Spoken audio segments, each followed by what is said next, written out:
네, 미국 부채가 지금 38조 달러, 우리나라 돈으로는 거의 5경 원에 해당되는데요. 최근 국제통화기금 IMF 전망에 따르면 2030년까지 이 미국의 GDP 대비 부채 비율이 143.3%로 증가할 예정이라고 지금 전망을 내놨는데요. 팬데믹 직후에 이제 사상 최고치라고 지금 보고 있습니다. 그래서 부채가 이렇게 급격하게 늘어난 이유는 좀 총 3가지 정도로 얘기를 할 수 있을 것 같은데요. 이제 첫 번째로는 팬데믹 이후에 경기 부양책으로 대규모 재정 지출을 이제 늘린 그것이 가장 큰 이유일 텐데요. 반도체 산업을 육성한다든지 인프라 투자와 같은 막대한 예산을 이제 투입했기 때문인데요. 두 번째로는 상대적으로 높은 금리에 있어서 이자 비용을 감당하는 게 부채가 높아지면서 거기에 대한 이자 비용이 또 막대하게 들어가고 있는 부분이 큰 문제라고 볼 수 있습니다. 이 이자 비용 자체가 지금 국방비를 좀 넘어선다라는 얘기도 나오고 있고요. 세 번째는 이제 고령화를 들 수 있겠는데요. 고령화가 가속화되다 보니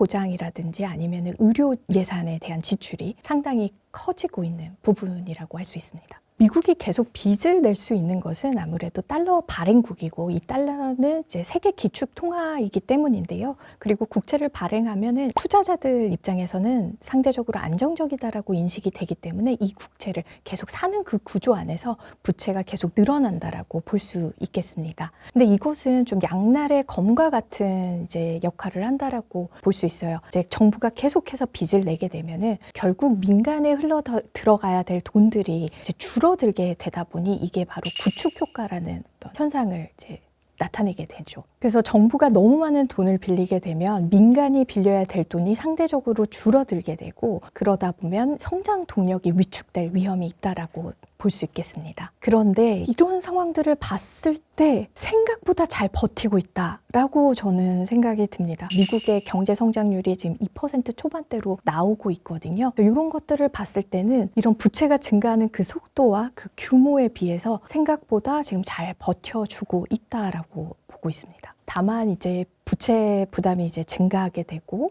거기에 대해서 민간인들이 소비가 위축되는 이 상황들이 2026년 경제에는 어떤 영향을 미칠지는 조금 부정적으로 바라볼 수밖에 없는 것 같습니다. 그리고 이제 저희가 AI 시대가 이제 곧 오잖아요. 그래서 뭐 특이점이 온다라고들 많이들 얘기하고 계신데 그 특이점이 왔을 때 이 산업 전반이 어떻게 변화가 될지는 지금 현재 아무도 예측을 할 수 없는 상황이기 때문에 뭐 악화될지 아니면 이제 특이점을 기반으로 다시 한번 미국 경제가 성장하게 될 수 있을지는 좀 더 지켜봐야 되지 않을까 생각합니다.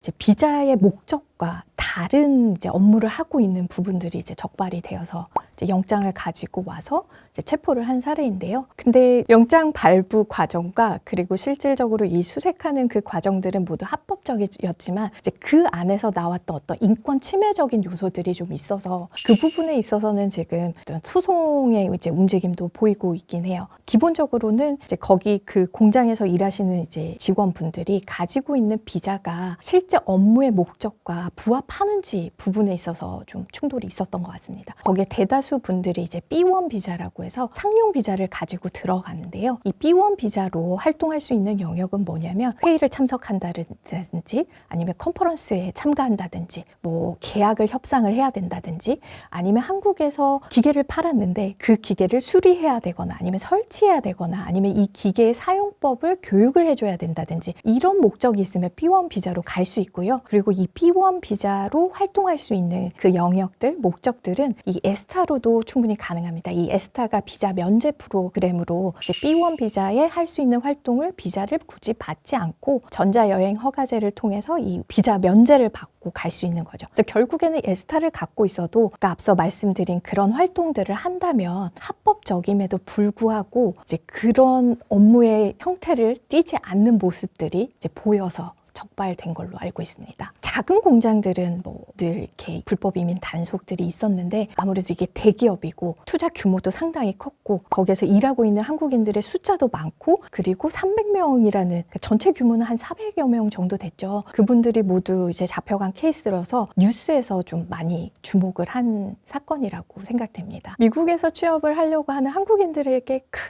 불이익은 크게 예상은 안 됩니다. 왜냐하면 비자의 목적에 이제 부합 봉합하는 활동을 한다면 그것은 불법이 아니고 합법적인 활동이기 때문에 그런 적절한 비자를 가지고 미국에서 취업을 한다 그러면은 거기에서 오는 불이익은 없다라고 저는 보고 있습니다.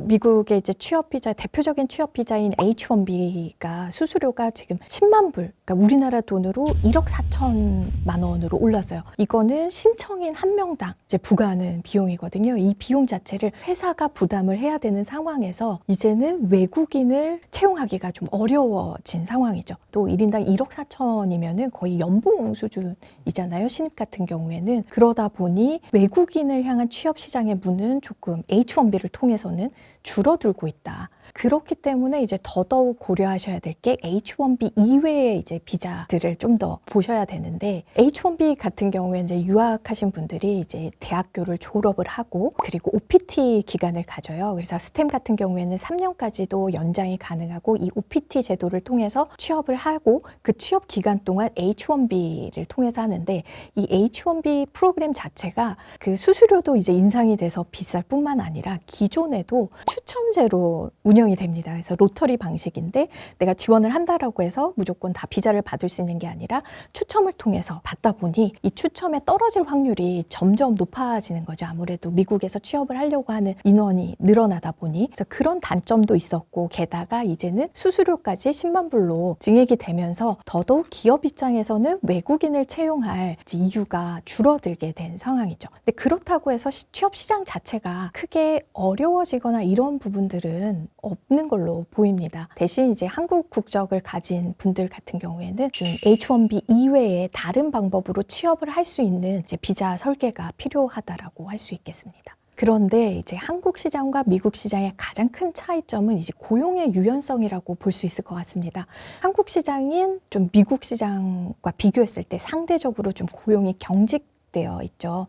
그래서 특히 뭐 회사를 다니다가 어느 정도 경력이 쌓인 뭐 40대, 50대 분들이 회사를 그만두고 나왔을 때 다시 재취업되는 데에는 상당히 좀 어려움이 있어요. 근데 미국 같은 경우에는 고용 시장이 유연합니다. 그러다 보니까 내가 나이가 40이 넘어서 회사를 그만두고 다시 취업하는 데 있어서 한국만큼 어떤 경직성이 없다 보니까 오히려 더 쉽게 취업을 할 수 있죠. 그런 부분은 있는데, 동시에 이 고용 자체가 유연하다 보니까 하루아침에 실업자가 되는 경우도 아주 많습니다. 그래서 이 실업자가 될 경우에 만약에 비移民비자의 신분을 가지고 일을 하실 경우에는 실업자가 되면 동시에 이 비자도 취소가 되기 때문에 신분 플러스 이제 생활이 불안정해지는 이유가 되죠. 그래서 결국에는 취업 비자로 미국에 가셨어도 계속해서 미국의 생활을 좀 안정적으로 가지고 가고 싶다 하실 경우에는 반드시 영주권까지 연결해서 생각하시는 게 중요하다고 생각합니다.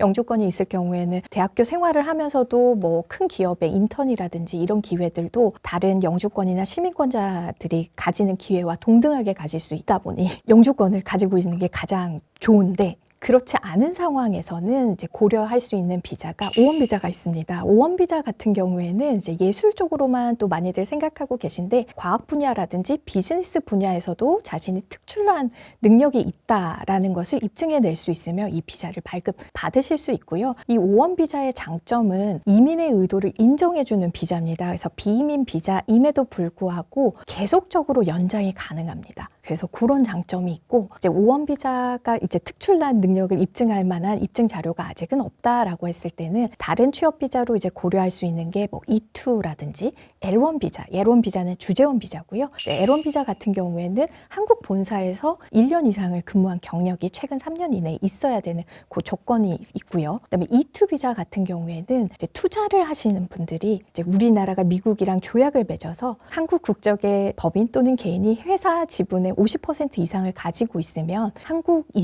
국적을 가진 사람을 파견을 할 수 있습니다. 이 제도를 통해서 취업 비자를 활용하실 수도 있고요. 그리고 그 외에는 아까 말씀드렸다시피 이제 영주권을 신청을 하는 건데요. 만약에 자녀가 21세 미만인 상황에서 영주권을 신청을 하면 부모님이 영주권을 받는 시점에 같이 영주권을 받을 수 있는데, 이 자녀가 받지 못했다 그러면 추후에 이제 EB2 NIW라든지 뭐 EB3 프로그램을 통해서 영주권을 따는 방법도 있습니다.